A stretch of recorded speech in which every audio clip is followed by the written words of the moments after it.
Iya Pak. Jadi menarik dan mau tanya lebih dalam. Kalau tadi Bapak kepikiran untuk balik ke Indonesia saat kondisi Indonesia lagi masa transisi ya Pak ya. Nah, apa sih yang jadi keputusan Bapak waktu itu? Oh, saya harus balik dari tadi 3 poin memilih social contribution itu ya Pak ya. Apakah ada ambisi lain atau apakah ada faktor lain yang akhirnya merasa this is the time?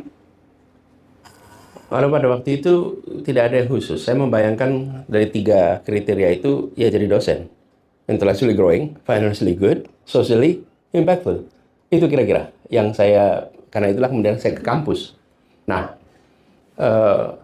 ada ini catatan teman-teman. Saya mengambil bidang disertasi saya tentang desentralisasi. Sebenarnya saya sudah menulis proposal 1 semester tentang peran kaum kapitalis mantan aktivis terhadap jatuhnya rezim Orde Baru. Karena di balik jatuhnya Pak Harto, itu di situ banyak aktivis-aktivis tahun 70-an yang menjadi pengusaha raksasa, yang mereka ikut bergerak di belakang mahasiswa yang kelihatan di depan. Saya mau meneliti itu. Udah jadi proposalnya. Tapi pada saat itu lahir anak kami, Mikail. Pada waktu itu saya lihat Mikail lahir nih, this baby itu is about future. Terus saya reflect atas apa yang saya kerjakan. Dan malah disertasi saya ini kayak pelajaran sejarah. Ngomong masa lalu. Sementara kita akan bicara ke depan. Apa yang sedang baru di Indonesia? Itu peristiwanya tahun 2000. Nah, saya melihat yang baru di Indonesia apa sih? Desentralisasi. Ada demokratisasi, ada desentralisasi bersamaan. Di negeri yang selama ini otoriter dan sentralistis. Maka saya waktu itu I'm betting gitu. I think the future of Indonesia adalah Indonesia yang memiliki otonomi daerah. Karena itu kemudian disertasi saya tentang otonomi daerah, dan akhirnya that was my first job. Saya menjadi National Advisor untuk Decentralization for UNDP. That was my ticket untuk pulang. Dan saya merasa bersyukur sekali pada waktu memutuskan, saya tidak membayangkan. Tapi lesson learn-nya apa? Baca apa yang sedang terjadi, apa tren yang muncul, apa yang harus diantisipasi, dan I want to be part of that future. Itu kira-kira. Faris, berarti balik dari US, berkesempatan menjadi researcher, lalu memimpin para Madinah, sebelumnya bahkan membuat Indonesia Mengajar ya Pak, sebelum akhirnya terjun ke bidang pemerintahan, menjadi Menteri Pendidikan dan Kebudayaan, memimpin DKI Jakarta, dan akhirnya mencalonkan diri sebagai kandidat presiden tahun 2024 kemarin.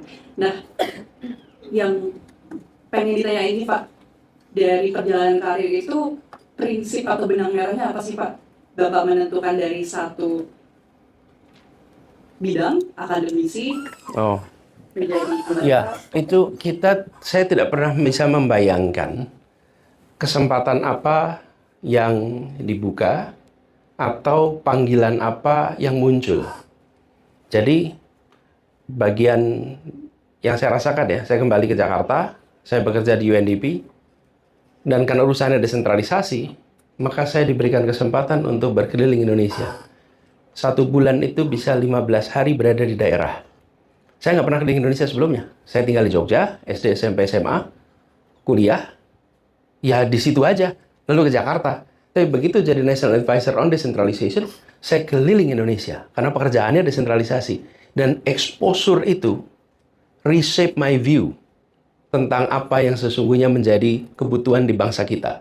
Dan disitulah muncul exposure, muncul gagasan. Akhirnya menjadi Indonesia Mengajar. Karena melihat kenyataan-kenyataan yang ada di seluruh Indonesia. Beda sekali.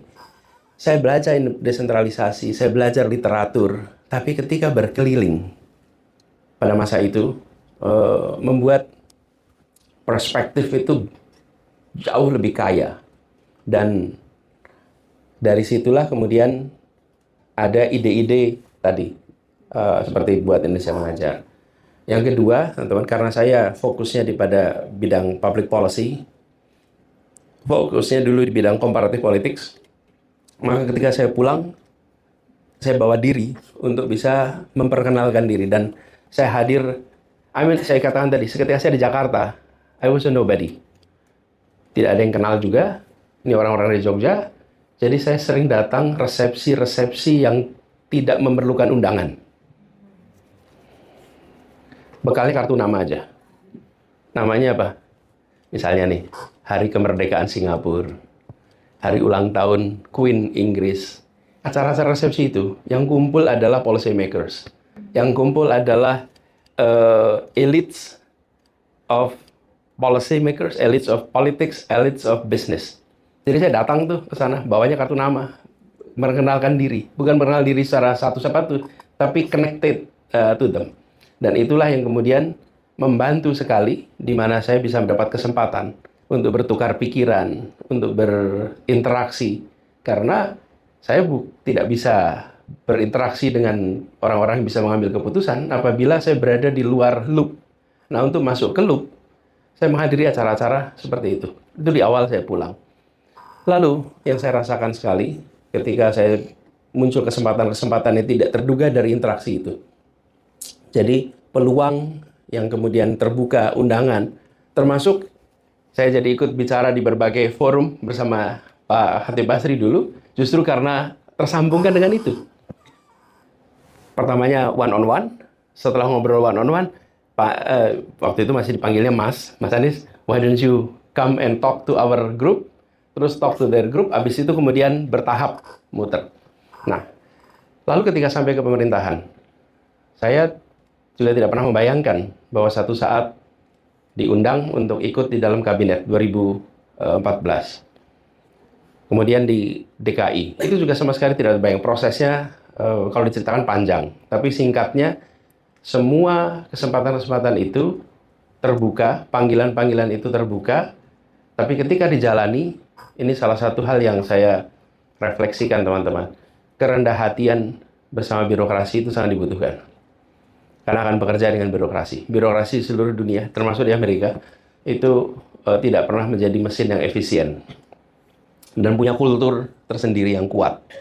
Dan ketika berada dalam birokrasi, maka harus bisa navigasi dengan baik. You have to win their hearts. You have to work with them, like it or not. Karena birokrasi itu ada di situ. Kalau teman-teman kesempatan ada waktu kosong, baca buku klasik, judulnya Bureaucracy. James Q. Wilson. Itu Anda bisa baca di buku itu bahwa birokrasi dimanapun itu seperti itu. Nah, pengalaman saya sebagai orang yang kembali dari Amerika, sekolah di sini, bekerja dengan sistem yang efisien di kampus, balik ke sana, kemudian masuk ke dalam birokrasi. Tadi malam saya sampaikan sama teman-teman di perpisahan, itu sama seperti habis naik kendaraan di jalur cepat, terus tahu-tahu pindah ke jalur lambat. Oke? Itu kalau pindah jalur lambat, pilihan kita tetap ngebut dan nabrak semua kendaraan jalur lambat, atau slow down dulu, lalu ajak yang lain-lain untuk tambah kecepatan. Jadi, pengalamannya kira-kira, satu, bisa melihat Indonesia lebih luas, lebih dalam. Yang kedua, membangun jejaring sesuai dengan bidang, karena bidang saya public policy, ya saya bangunnya di bidang situ. Yang ketiga, ketika dapat kesempatan untuk berada di dalam sistem pemerintahan, maka kita harus navigasi kultur, navigasi struktur dengan benar dan baik. Tantangannya tidak mudah, nanti kita bisa ngobrol lebih jauh. Tapi saya melihat, teman-teman, ada sebagian dari kita yang ketika berada di dalam birokrasi, ketemu dengan segala macam tantangan yang dahsyat, yang luar biasa. Tapi di sisi lain, kita juga bisa membuat birokrasi itu bekerja for us, dan itu tergantung bagaimana kita mengelolanya. Itu salah satu takeaway dari yang saya dapatkan selama ini. Gitu, Asa. Iya, Pak. Dan saya jadi keinget kalau saat Pak Anies kemarin selesai dari DKI, sempat ada gelar perkara Formula E 19 kali ya, Pak ya? Kalau nggak salah ya. Nah, yang jadi pertanyaan, Pak, dengan ujian kemarin proses birokrasinya seperti apa, gimana Pak Anies tetap menjaga idealisme dan gimana Pak Anies menghadapi ujian-ujian itu?